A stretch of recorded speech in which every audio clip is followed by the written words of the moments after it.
Malcolm Jamal Warner was supposed to be safe. He was supposed to grow old, dance at his daughter's wedding, and flex that $1 million smile for the world one last time. Instead, he left in a coffin, and his wife left with $12 million.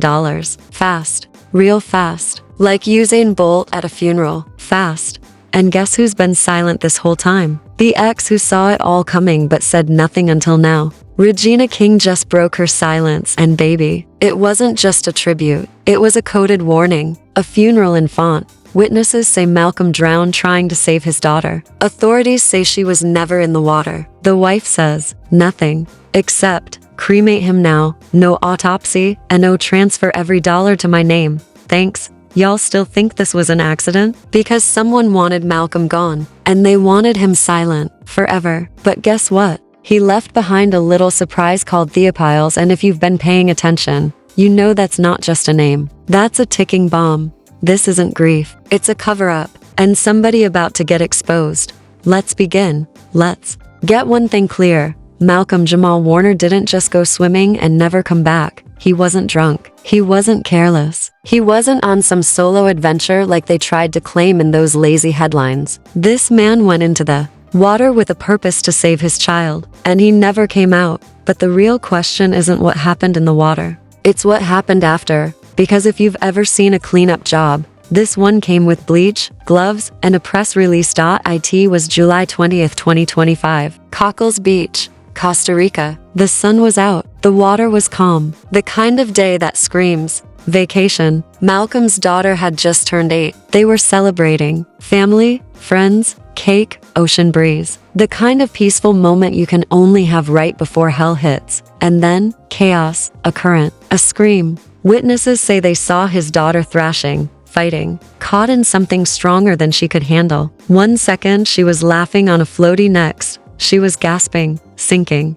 And Malcolm? He didn't even hesitate. He dove, full sprint. No gear, no second thought. A father's reflex, a hero's instinct, a final decision. Now here's where things start to stink, because according to official reports, she was never in the water. That's right. They want you to believe Malcolm just took a dip, got caught in a current, and drowned alone, while his daughter was, get this, playing safely on the shore. Come again? So all these eyewitnesses, all these locals, tourists, even a retired lifeguard who says he saw Malcolm carrying his daughter out of the current with his final breath. They're just lying, hallucinating? No, they're being erased. And you know who was front and center in that erasure? His wife.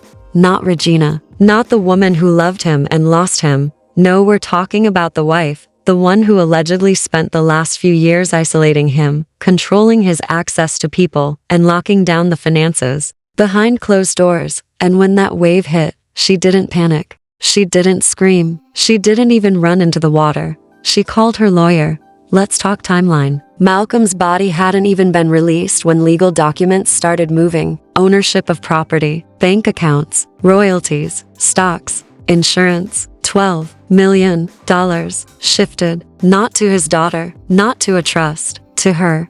And the daughter? Allegedly denied a final goodbye. The body? Cremated so fast it made the morgue blink. No autopsy, no toxicology, just ashes and silence. Let's pause right there, because we've all seen grieving spouses. We've seen what heartbreak looks like. But what does it mean when someone moves like a chess master while everyone else is still on the floor crying? It means one of two things. Either she's a robot, or she was ready. And guess who else was ready? Malcolm. Because days before his death, he told a close friend, anonymously sourced, "If anything happens to me, it wasn't an accident." Yeah, he said that out loud.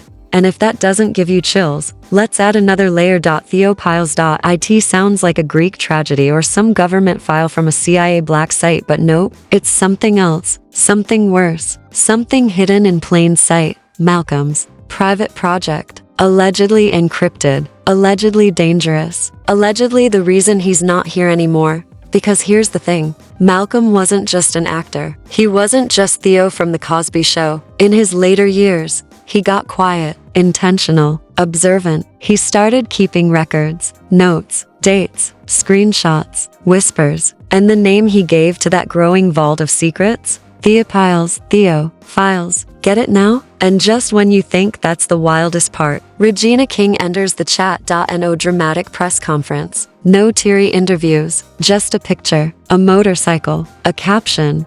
Some people leave a lasting imprint not just for who they were, but for the energy they carried. Ride in power. That's it. That's all she said. But if you read between those lines, hell, even under them there's a weight there. A heaviness. Like someone who knows something. Like someone who's not ready to talk. Or maybe someone who's been warned not to. Because when Regina loved Malcolm, she loved him deep. And when he left her without warning, she said she was blindsided. Thrown out. No closure. So why would she mourn a man who broke her heart with that kind of grace? Unless she knew what he was up against. Unless she knew the wife wasn't just mourning, she was maneuvering. Let's not pretend this was some tragic accident wrapped in grief and prayer emojis. Because while the world was still lighting candles and reposting Malcolm's baby-faced Cosby Show throwbacks, someone else was scrubbing. Not cleaning out closets. Cleaning his digital footprint. It started small. One fan noticed that his recent tweets were gone. Just a glitch, right? But then his Instagram comments started disappearing. Then archived interviews, entire episodes of old podcasts were pulled from the platforms like they never existed. And then came the email. Leaked. Anonymous. Sent from a throwaway ProtonMail account titled simply, Theo Watcher. It said, quote, "You're being lied to. The wife isn't grieving, she's executing." Malcolm knew. He was preparing. If you can read this, check the Dropbox folder before it's deleted. Attached. A single link. Password protected. Two-factor authentication. And once the firewall was cracked open by a few determined net detectives, Theophiles, oh yeah, it's real. It wasn't just a rumor. Not just a nickname for his old acting journals. It was a digital archive, audio clips, voice notes, spreadsheets, recorded calls, even blurry surveillance photos from hotel lobbies and parking garages. And buried deep inside, a recording. Malcolm, whispering, urgent, hiding in what sounds like a bathroom. "She's tracking me now. I know she hired someone. The insurance policy was updated without my consent. If anything happens, please don't trust the narrative. I'm leaving this behind for protection." And just like that, the game changed. Now, instead of asking, "How did he die?" people started asking, "Who wanted him gone?" And all fingers pointed to the wife. Let's talk about her. Because this woman didn't just inherit his estate, she infiltrated his life. Quietly, calculated, rebranding herself. Not as Malcolm's wife, but as his guardian. Guardian? Of what? His money. She told people Malcolm was paranoid, said he was hallucinating, delusional, and obsessed with privacy. But now, all those behaviors sound less like mental illness and more like survival instinct. Because, just weeks before his death, Malcolm rewrote his will. Guess what? It was never filed, never notarized, never entered into court. Why? Because the only copy disappeared. And the lawyer who drafted it, he's dead. Car accident. 2 days after Malcolm's drowning. Coincidence? Tell it to someone who believes in fairy tales. And don't even get us started on the life insurance policy. Malcolm was always low-key, minimalist, never flaunted wealth. So why did his wife file for a $12 million payout less than 48 hours after he passed? And why, we ask, did she list him as mentally unstable in her legal brief, despite zero medical records to support it? Unless she needed that instability on paper to justify a death so public, yet so suspiciously clean. And no bruises, no broken bones, no toxicology, just waterlogged ashes. And just when we thought it couldn't get creepier, Regina King resurfaces, not to speak, not to accuse, to protect. Sources close to her very close claim Regina secured a copy of the missing will. Not the whole thing, just a clause. A single sentence, handwritten in ink, scanned and saved on an old phone. In the event of my death under suspicious or violent circumstances, I request that my daughter be placed in the temporary care of Regina King until a full legal investigation is completed. Mic drop. Because now we're not just dealing with money, or grief, or legacy. We're dealing with custody. And guess who doesn't want that clause to come to light? The wife. She's already petitioned to have Regina declared emotionally unfit, claims she's obsessed with Malcolm's memory and emotionally manipulative around the daughter. You can't make this up. The same woman who moved millions before the body was cold is trying to smear Regina King, an Emmy-winning national treasure, as unstable? Chilly, the audacity. And just when it looked like the press was catching wind of the drama, boom, 2 major blogs go silent. An investigative podcast episode mysteriously pulled due to copyright violations. A whistleblower on TikTok vanishes after their second post. And that Dropbox link? Dead. Just a 404 page and a warning. This file has been removed due to violation of terms. Violation of what? Telling the truth? Because that's what this all is. A war against the truth. Malcolm tried to leave behind the map, and they keep lighting matches. But what they didn't expect was the number of people who still remember who Malcolm Jamal Warner really was. Not just an actor. Not just a father. Not just a man who went swimming. But someone who knew exactly how dangerous his truth could become. And in part 3, we follow the final trail. The burner phone that never got recovered. The man Malcolm met in Costa Rica 3 days before his death, who just so happens to be an ex-private investigator. And the heartbreaking letter Regina King just submitted to the courts, exposing every dark secret left behind. So let's get into it. The burner phone. The man in Costa Rica. The letter that broke the court's silence. Because if Malcolm Jamal Warner was leaving behind a trail of breadcrumbs, this burner phone was the damn loaf. It wasn't found at the scene. Not by police. Not by family. Not even by the wife, who seemed to magically find everything else. But a curious little tip came into an Atlanta-based journalist. Shout out to whoever April was 78 is, because girl, you cracked the damn code. Turns out, Malcolm's backup phone, one he registered under an alias, was pinging from an Airbnb in Costa Rica the same week he was allegedly vacationing with friends. Only problem? He wasn't alone. Enter Leon Briggs, private investigator. Disbarred. Former NIP turned freelance. And guess what? He'd been hired by someone unnamed to watch over a public figure experiencing harassment and domestic fraud. The Airbnb guest log shows 2 names. One was Malcolm's alias. The other, Leon's. And here's the kicker: 3 days after that trip, Leon disappears. No trace. No sightings. No return flight. Just poof. Gone.